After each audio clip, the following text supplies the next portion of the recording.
M. Ridwan, materi pertama. Pembahasan pertama yaitu mengenai konsep keputusan. 1. Keputusan terstruktur adalah keputusan yang bersifat rutin atau berulang, yang mana tidak memerlukan prosedur yang jelas untuk menyelesaikannya dan tidak dianggap baru lagi dalam satu perusahaan. Yang kedua yaitu keputusan semi terstruktur, yang mana sebagian masalahnya mempunyai jawaban yang jelas tersedia dengan prosedur yang disetujui bersama. Yang ketiga yaitu keputusan tidak terstruktur. Keputusan tersebut harus diberikan pertimbangan oleh pengambil keputusan serta dievaluasi dan wawasan yang luas untuk memecahkan permasalahan tersebut. Setiap keputusannya adalah baru, penting, dan tidak rutin, serta tidak ada pengertian atau prosedur yang disetujui bersama untuk keputusan tersebut. Pada tingkat keputusan ini ada 3 manajemen yang menerapkannya, yaitu yang pertama top manajemen untuk keputusan tidak terstruktur, contohnya menentukan pintu masuk atau keluar dari pasar, menyetujui anggaran modal, menentukan tujuan jangka panjang. Yang kedua itu keputusan semi terstruktur yang dilakukan oleh manajemen menengah, yang mana keputusannya seperti merancang rencana pemasaran, mengembangkan anggaran departemen, dan merancang situs web. Yang ketiga, keputusan terstruktur biasanya dilakukan oleh manajemen lower paling bawah. Contoh keputusannya yaitu menentukan kelayakan lembur, restock inventaris, menawarkan kredit kepada pelanggan. Baik, perkenalkan, nama saya Rizky Ramadi sebagai pemateri kedua. Baik, kali ini kita akan membahas tentang sistem informasi di level manajer bawah. Manajer bawah bertanggung jawab menyelesaikan rencana-rencana yang telah ditetapkan oleh manajer yang lebih tinggi. Manajer bawah terdiri dari mandor dan pengawas. Mereka dipilih oleh manajer tingkat menengah, dan manajer bawah kebanyakan melakukan pengawasan atau supervisi karyawan, serta memastikan strategi yang telah dibuat oleh manajer puncak dan manajer menengah berjalan dengan baik. Sistem informasi di level manajer bawah. Yang pertama itu ada TPS, Transaction Processing System. Itu bagian dari sistem informasi yang merupakan sebuah sistem yang menjalankan dan mencatat transaksi rutin yang diperlukan untuk menjalankan bisnis, seperti memasukkan pesanan penjualan, pencatatan pengiriman, dan pencatatan karyawan. Yang kedua itu ada PCS, Process Control System, yaitu sistem mengendalikan proses agar berjalan sesuai dengan rencana yang sudah ditetapkan sebelumnya.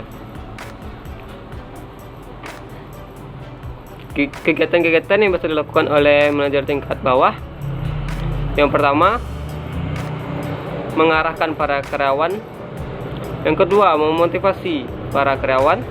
Yang ketiga, memelihara hubungan antara pekerja dan manajemen tingkat menengah.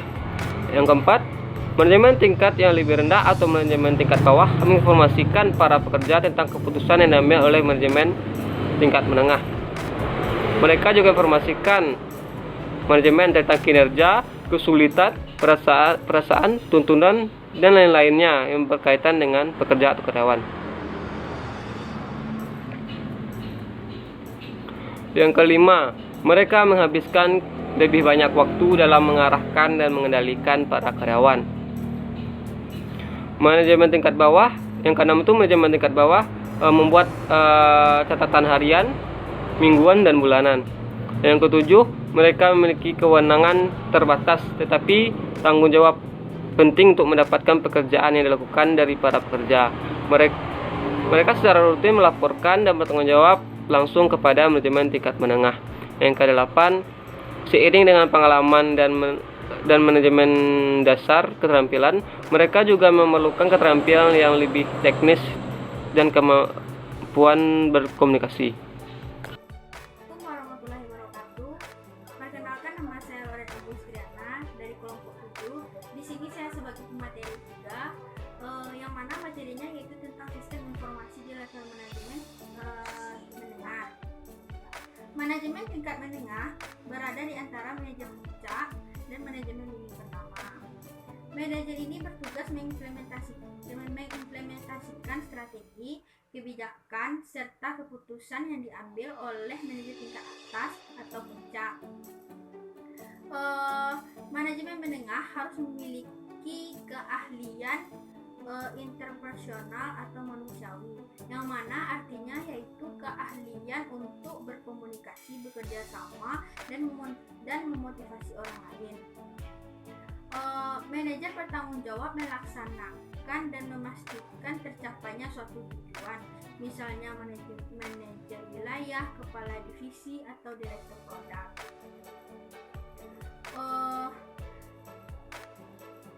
Middle level manajemen terdiri dari kepala departemen atau HOD, manajer cabang, dan eksekutif junior. Kepala departemen adalah manajer keuangan, manajer pembelian, dan lain-lain. Manajer cabang adalah kepala cabang atau unit lokal, sedangkan junior eksekutif adalah asisten manajemen keuangan, asisten manajemen pembelian, dan lain-lain. Manajer tingkat tengah dipilih oleh manajemen tingkat atas. Jenis sistem informasi level menengah itu yang pertama yaitu sistem pakar, yang kedua yaitu jaringan neural buatan, sistem pendukung keputusan, informasi geografik. Nah, yang dimana di sini yaitu sistem pendukung keputusan mendukung analisis masalah semi terstruktur dan tidak terstruktur. DSS paling awalnya sangat digerakkan oleh model, menggunakan beberapa jenis model untuk menunjukkan analisis kebijakan, bagaimana jika analisis lainnya. Kemampuan analisis DSS didasarkan pada teori dan model yang kuat, digabung dengan suatu antarmuka pengguna yang baik yang membuat sistem tersebut mudah digunakan.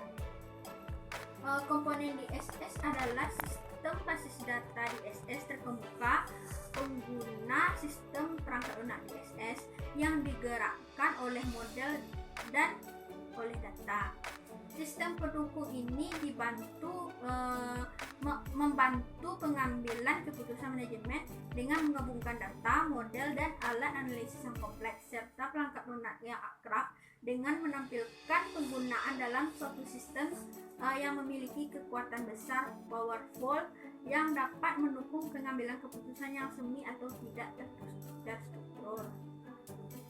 Selanjutnya yaitu ISS. ISS adalah sistem yang member informasi dari luar, seperti analisis saham, tren industri, dan rangkuman tingkat tinggi tentang kinerja perusahaan kepada manajer senior yang harus mengambil keputusan kebijakan tidak terstruktur. ISS itu sendiri membantu senior untuk menganalisis, membandingkan, dan memayoriti tren sehingga manajer dapat lebih mudah mengawasi kinerja operasional dan mengidentifikasi masalah kesempatan strategis. Selanjutnya itu GDSS adalah sistem interaktif berbasis komputer yang digunakan untuk memfasilitasi penyelesaian masalah tidak terstruktur oleh kelompok pengambilan keputusan yang bekerja sama dengan satu kelompok.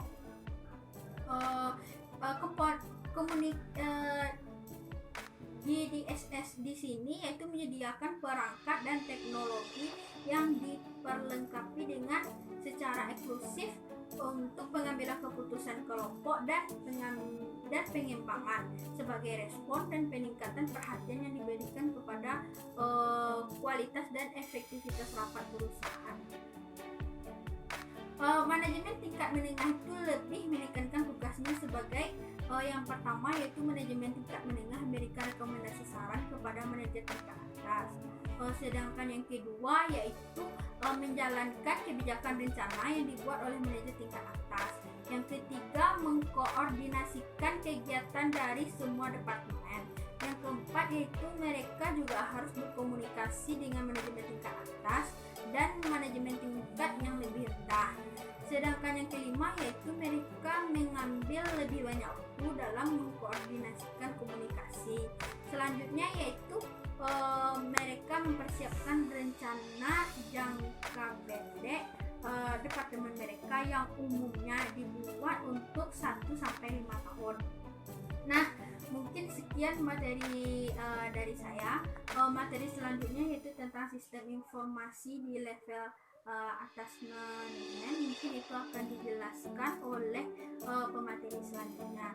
Saya Loren Agustiana dari kelompok 7 sebagai pemateri 3 mohon pamit. Assalamualaikum warahmatullahi wabarakatuh. Baiklah, assalamualaikum warahmatullahi wabarakatuh. Perkenalkan, nama saya Nur Hasanah Nasution. Di sini saya sebagai pemateri keempat. Saya akan menyampaikan materi tentang sistem informasi di level manajemen atas. Saya akan menjelaskan definisi Executive Support System atau sistem pendukung eksekutif. Di sini definisinya yaitu sebuah sistem yang oleh para senior manager atau eksekutif sebuah perusahaan atau organisasi untuk memberikan dukungan terhadap keputusan tidak terprogram dalam manajemen strategis. Adapun di sini tanggung jawab dari manajer puncak yaitu keseluruhan kinerja dan keefektifan dari suatu perusahaan. Maksudnya yaitu manajer tingkat puncak membuat kebijakan, keputusan, dan strategi yang berlaku secara umum pada suatu perusahaan.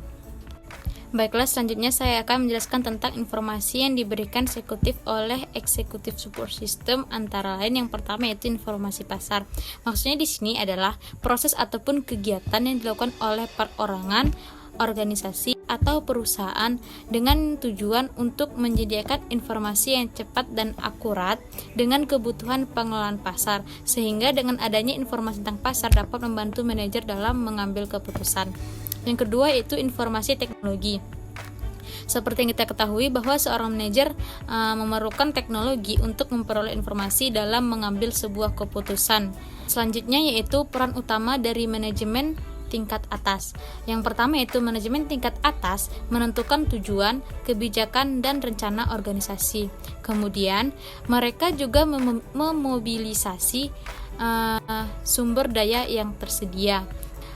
Selanjutnya, manajemen tingkat atas juga kebanyakan bekerja dari pemikiran, perencanaan, dan memutuskan. Oleh karena itu, mereka juga disebut sebagai administrasi dan otak organisasi. Selanjutnya, mereka menghabiskan lebih banyak waktu dalam perencanaan dan pengorganisasian. Lalu, mereka juga mempersiapkan rencana jangka panjang dari organisasi yang umumnya dibuat 5-20 tahun.